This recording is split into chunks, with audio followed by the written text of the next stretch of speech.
कैसे हैं आप सब। Welcome back to career in action, लगन आपकी एडवाइस हमारी। This is Shilpa Saroj.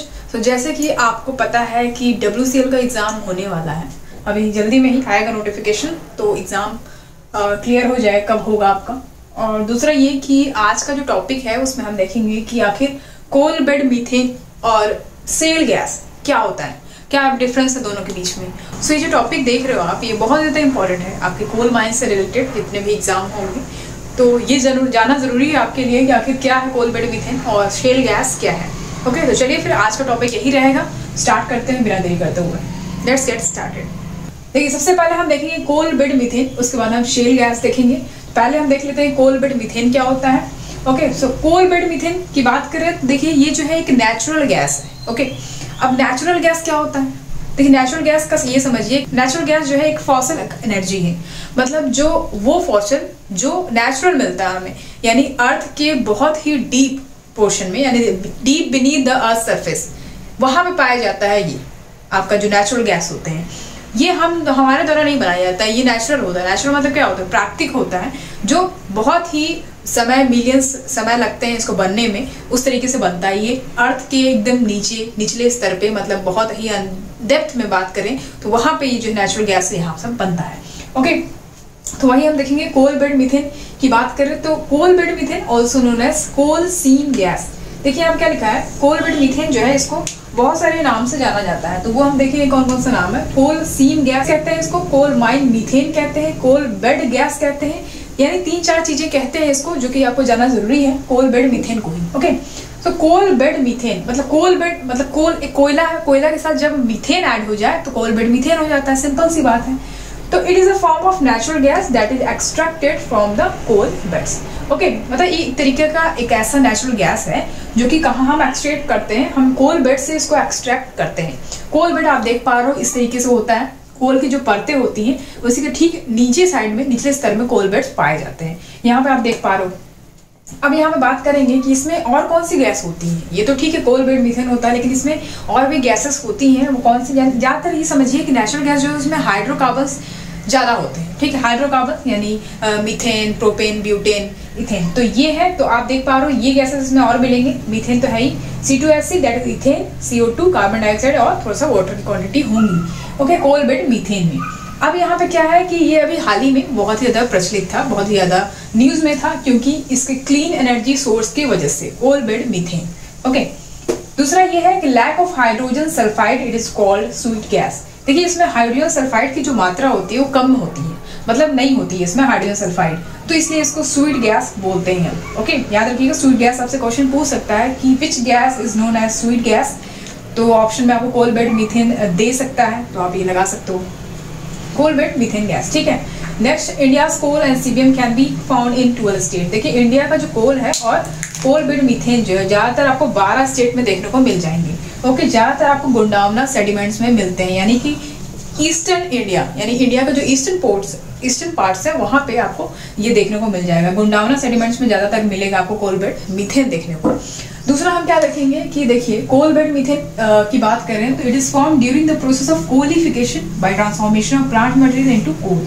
अब देखिए यहाँ पे क्या है कि जो प्लांट मटेरियल्स होता है उसका जो ट्रांसफॉर्मेशन होता है कोल में, जब कोल कैसे बनता है, जैसे आपने पढ़ा ना 4 स्टेज होता है, पिट, लिग्नाइट, बिटुमिनियस, एंथ्रासाइड, इस तरीके से कोल बनता है, प्रोसेस होता है। तो उसी तरीके से जो प्लांट्स, सड़े गले पत्ते और ये सब जो है बहुत ज्यादा मात्रा में जब काफी इस पे ठोस हो जाते हैं, काफी ज्यादा तो अर्थ के अंदर दबते जाते हैं और ये काफी ज्यादा इन पे प्रेशर पड़ता है, उसके बाद ये बनते हैं कोल। देखिए सिंपल सा मतलब समझिए कोल बेड मीथेन जो है वो कैसे फॉर्म होता है during the process of coalification. Okay, coalification कैसे होता है, देखिए जो प्लांट मटेरियल होते हैं उनका ट्रांसफॉर्मेशन होता है और फिर वो चेंज हो जाता है किसमें, कोल में। ओके, हार्ड सब्सटेंस बन जाता है तो बन जाता है कोल। दूसरा ये कि it is generated by either a microbial, microbiological और thermal process as a result of increasing heat and greater depth during coal formation. अब देखिए यहाँ पे क्या हुआ, माइक्रोबायोलॉजिकल और थर्मल प्रोसेस के द्वारा ये जो है ये जनरेट होता है, जो आप बात कर रहे हो ना कोल, ये कोल बेड मीथेन की, तो कैसे जनरेट होता है, तो ये इस प्रोसेस की वजह से माइक्रोबायोलॉजिकल और थर्मल प्रोसेस के द्वारा ये क्या होता है, जैसे ये प्रोसेस हुआ तो इस प्रोसेस में क्या होगा, इस प्रोसेस में ये जो आपका हीट है ना, हीट की जो मात्रा है वो बहुत ज्यादा बढ़ जाता है। जो कोल फॉर्मेशन वहाँ पे हो रहा होता है तो जो काफी ज्यादा गहराई जो होता है वहाँ पे बहुत ज्यादा प्रेशर पड़ता है। उस प्रेशर की वजह से वहाँ पे हीट पड़ता है। जब हीट पड़ेगा तो फिर आपका ये कोल बेड मीथेन यहाँ पे बनता है, इस तरीके से बनता है। दूसरा ये कि मीथेन फॉर्म्स अलोंग विथ कोल, मतलब मीथेन जो कोल के साथ क्या बनता है, मीथेन बन रहा है, मीथेन गैस भी ऐड हो रहा है, that is called coal bed methane. इस तरीके से होता है। अब समझिए यहाँ पे कि जब हम एक्सट्रैक्ट करते हैं ना कोल को जब हम एक्सट्रैक्ट करते हैं, कोल बेड मीथेन की बात करें, जब हम कोल को ड्रिल करते हैं तो हम नॉर्मली जो एक्सट्रैक्ट करते हैं वो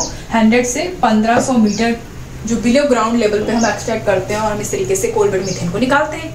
एक्सट्रैक्शन पॉसिबल है, दैट इज ये कन्वेंशनल गैस है। एक तरीके से हम देखिए अगर कोल बेड मीथेन को तो कन्वेंशनल गैस है। लेकिन जब हम शेल गैस की बात करेंगे तब हम वहां पे बात करेंगे क्या है ये कन्वेंशनल और अनकन्वेंशनल सोर्स, अनकन्वेंशनल गैस क्या है। तो आपको समझ में आया कोल बेड मीथेन क्या है, इस तरीके से फॉर्मेशन होता है, इस तरीके से हम इसका एक्सट्रैक्शन करते हैं। अब देखिए यहाँ पे समझिए कि जब हम एक्सट्रैक्शन करते हैं ना, जब हम एक्सट्रैक्शन करते हैं किसी भी गैस का तो उसमें वाटर की क्वांटिटी बहुत ज़्यादा लगती है, ओके। और हमारे पास इंडिया में इतना ज़्यादा वाटर है नहीं कि आप इस तरीके से यूज़ कर सको, तो बहुत लिमिटेड है चीज़ें। तो इसको एक्सट्रैक्शन के लिए आपको वाटर की क्वांटिटी चाहिए ज़्यादा। तो इसको तो चलो निकाल लिया जाता, कोल बेड मीथेन तो आप एक्सट्रैक्ट करा जा सकता है, लेकिन शेल गैस का केस में यहाँ पे ऐसा नहीं है। चलिए अब हम आगे बढ़ेंगे, शेल गैस देखेंगे। आपको coal bed methane I hope समझ में आया होगा। आगे बढ़ते हैं शेल गैस की तरफ, ओके। तो शेल गैस के आगे बढ़ने से पहले हम कुछ कोल बेड मीथेन का यूज देख लेते हैं कि आखिर इसका यूज कहाँ पे होता है।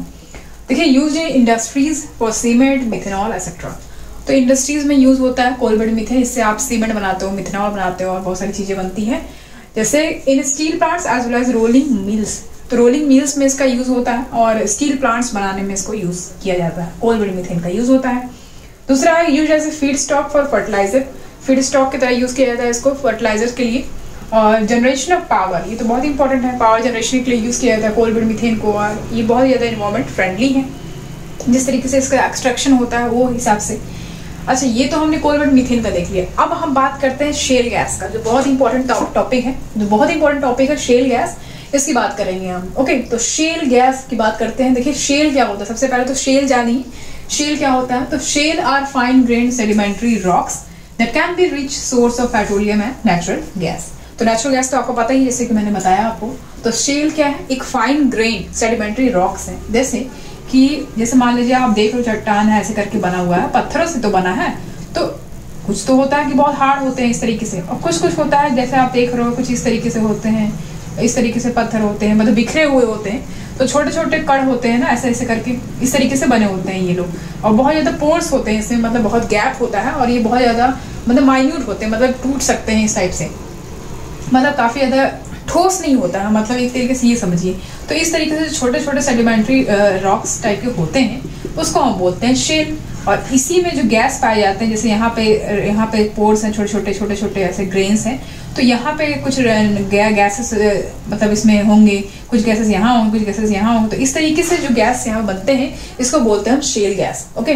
तो शेल गैस को जो एक्सट्रैक्ट करना बहुत ही मुश्किल होता है, बहुत ही डिफिकल्ट टास्क है, जो कि अभी तक मुमकिन नहीं था, बट अभी जो है इसको मुमकिन कर दिया गया है। लेकिन हाँ पूरी तरीके से नहीं, लेकिन हाँ काम चल रहा है। तो shale gas are fine grained sedimentary rocks that can be rich source of petroleum and natural gas. तो रिच सोर्स हो सकता है पेट्रोलियम और नेचुरल गैस का, ये भी एक तरीके से नेचुरल गैस है। शेल गैस की बात करें तो ये भी एक नेचुरल गैस है, लेकिन याद रखिएगा नेचुरल गैस तो है, लेकिन नेचुरल गैस है लेकिन अनकन्वेंशनल गैस है, अनकन्वेंशनल। अब ये अनकन्वेंशनल क्या है भाई, देखिए कन्वेंशनल मतलब जिसको आप इजिली एक्सट्रैक्ट कर सको और आप उससे आप जो है गैस निकाल सको, लेकिन अनकन्वेंशनल मतलब जिसको आप इजिली एक्सट्रैक्ट ना कर सको, एक्सट्रैक्ट ना कर पाओ। तो यहाँ पे ये सीन है, समझिए शेल गैस का। देखिए shell gas occurs frequently eight depth. देखिए शेल गैस जो है कहाँ तक, शेल गैस कहाँ पे पाया जाता है, कितना इसका गहराई होगा, तो याद रखिएगा 1500 मीटर से ज्यादा पे जगह पे आपको शेल गैस मिलता है। समझ रहे हो, 5000 फीट बहुत ही ज्यादा होता है भाई, यहाँ पे इसका गहराई है, शेल गैस यहाँ पे मिलता है। तो समझ लीजिए आप इसको एक्सट्रैक्ट करना कितना मुश्किल होगा।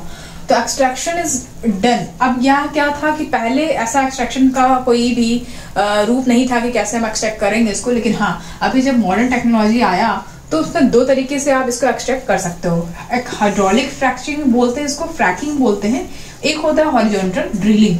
अब देखिए हॉरिजॉन्टल ड्रिलिंग में क्या होता है कि पहले तो आप वर्टिकल, जैसे ये है तो वर्टिकल आप ड्रिल करते थे ना पहले, जैसे मान लीजिए यहाँ पे शेल गैस है तो आप यहाँ वर्टिकल ड्रिल कर रहे हो, तो यहाँ से आपने ऑयल गैस निकाला, शेल गैस निकाला, तो इस तरीके से आप कलेक्ट करते हो। लेकिन क्या है कि अब ये काम नहीं कर रहा, तो आप कर रहे हो हॉरिजॉन्टल ड्रिलिंग। जैसे आपने वर्टिकल किया, अब यहीं पे जाके आप हॉरिजॉन्टल यहाँ पे मुड़ जाओगे और यहाँ पे जाके आगे जाके और प्रोड्यूस करोगे, तो यहाँ से आपको जो है कलेक्ट करेंगे शेल गैस। ये होता है हॉरिजॉन्टल ड्रिलिंग में। नेक्स्ट है हाइड्रोलिक फ्रैक्चरिंग यानी फ्रैकिंग जिसको बोलते हैं। तो इस प्रोसेस में क्या होता है, देखिए इस प्रोसेस में वाटर, सैंड और केमिकल्स होते हैं, वो डाला जाता है ताकि उसमें आप जो है जो ऑलरेडी शेल गैस में प्रेजेंट है उसको आप क्या कैप्चर कर सको। तो उसके बाद जो है उसको एक वेल से कनेक्ट करते हैं, उस वेल में जाता है गैसेस, वहां तक ट्रांसफर किया जाता है। तो इस तरीके से निकालने का एक तरीका है। तो हाइड्रोलिक फ्रैक्चरिंग और हॉरिजॉन्टल ड्रिलिंग, ये 2 मेथड याद रखिएगा। एक्सट्रैक्शन इससे होता है शेल गैस का।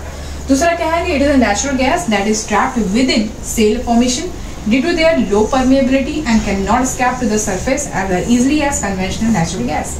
जैसे हम इजीली कन्वेंशनल नेचुरल गैस को एक्सट्रैक्ट कर लेते हैं, मतलब इजीली एक्सट्रैक्ट कर लेते हैं वहां से हम गैस, लेकिन इसमें ऐसा प्रोसेस नहीं है। ये भी एक नेचुरल गैस है शेल गैस, लेकिन ये ट्रैप होता है शेल फॉर्मेशन में। शेल फॉर्मेशन में ट्रैप होता है, मतलब जो भी जैसे ये शेल, मान लीजिए शेल यहाँ पत्थर है, ठीक, तो यहाँ पे छोटे छोटे कण में इस तरीके से शेल जो है बिखरा हुआ, इस तरीके से यहाँ पे पोर्स हैं छोटे छोटे, और यहाँ पे गैस इकट्ठा है। तो इस तरीके से आप इसको एक्सट्रैक्ट नहीं कर पाओगे ना इजिली।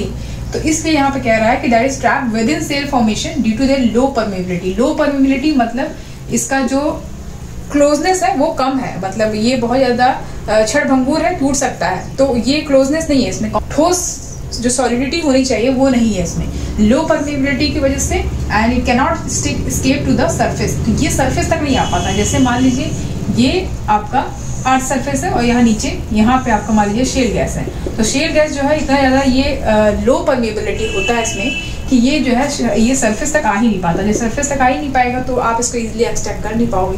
तो ये भी सीन है। तो इसलिए समझ लीजिए due to their low permeability and can not escape to the surface as easily as conventional natural gas. ये समझ में आया आपको शेल गैस क्या है। दूसरा क्या है, कॉमन सेडिमेंट्स हम देखते हैं क्या, सैंडस्टोन, लाइमस्टोन और शेल। ये आपको सेडिमेंट दिखता है, सेडिमेंट रॉक्स की बात कर रहे थे हम। तो ये जो इस फॉर्म में रहता है, सैंडस्टोन, लाइमस्टोन, शेल के फॉर्म में रहता है, कॉमन सेडिमेंट्स जो होता है। अब दूसरा ये कि फॉर्मेशन देखिए इसका डिफिकल्ट है शेल गैस का, और कहाँ पे पाए जाते हैं ये इंपॉर्टेंट है। एग्जाम में मान लीजिए पूछ भी सकता है इस तरीके से। तो याद रखिए गुजरात में और राजस्थान कैम्प बे बेसिन में, और सेंट्रल इंडिया में जैसे गोंडवाना लैंड की बात करें तो, और कृष्णा गोदावरी और असम अराकंड लैंड, इसके जगह पे आपको ये शेल गैस का फॉर्मेशन आपको मिल जाएगा देखने को। दूसरा ये कि अब हम इसकी यूजेस की बात करें शेल गैस की, तो देखिए इसका क्या एडवांटेज क्या हो सकता है। देखिए सबसे पहली बात तो जो हमारा एनर्जी सिक्योरिटी है ना, वो बहुत ही स्ट्रांग हो जाएगा, काफ़ी अच्छा हो जाएगा, और बहुत ही दूसरे पे डिपेंड नहीं होना पड़ेगा, मतलब दूसरे कंट्री पे डिपेंड नहीं होना पड़ेगा। देखिए आपको पेट्रोलियम ऑयल के लिए आपको दूसरे कंट्री पे डिपेंड रहना पड़ता है।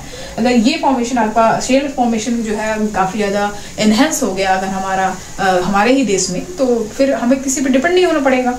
तो ये बहुत एक अच्छा है कि एनर्जी सिक्योरिटी जो है आपका एकदम फिक्स हो जाएगा। दूसरा अवेलेबिलिटी ऑफ एनर्जी फ्यूल्स, तो एनर्जी फ्यूल्स आपको मिल जाएंगे, कोई दिक्कत नहीं है। नेक्स्ट है लोअर नेचुरल गैस प्राइसेस, जो प्राइसेस है नेचुरल गैस का वो कम हो जाएगा, क्योंकि जब हमारे यहाँ बन रहा है तो फिर हमें प्राइस हाई क्यों रहेगा, प्राइस तो लो रहेगा। अगर कहीं और से जब हम इंपोर्ट करते हैं तब उसका प्राइसेस बढ़ जाता है, लेकिन यहाँ पे क्या है कि हमारे यहाँ ही बन रहा है तो नेचुरल गैस का जो प्राइस है वो कम हो जाएगा। एक ये अच्छा है। दूसरा ब्रिक्स, पॉटरी और टाइल्स और पोर्टलैंड सीमेंट बनाने में काम आता है, और उसी से बनता है शेल गैस। ओके, उसी से फिर क्रूड ऑयल और बहुत सारे इसके बाई प्रोडक्ट्स हैं, आप देख सकते हो। तो बेसिक यहाँ पे ये समझना था कि भाई कोल बेड मीथेन और शेल गैस में क्या अंतर है। दोनों ही नेचुरल गैसेस है, लेकिन coal bed methane conventional natural gas है, लेकिन ये शेल गैस जो है अनकन्वेंशनल नेचुरल गैस है। ये बेसिक डिफरेंस समझ में आना चाहिए आपको। ओके, तो बेसिक आपको समझ में आया क्या होता है, कैसे एक्सट्रैक्शन करते हैं। आई होप आपको समझ में आया होगा। चलिए फिर आज के लिए इतना ही, मिलते हैं अगले वीडियो में। अगले वीडियो में हम कुछ नेक्स्ट टॉपिक पढ़ेंगे इंपॉर्टेंट। चलिए आज के लिए इतना ही, तब तक के लिए ध्यान रखिए। Thank you so much for watching.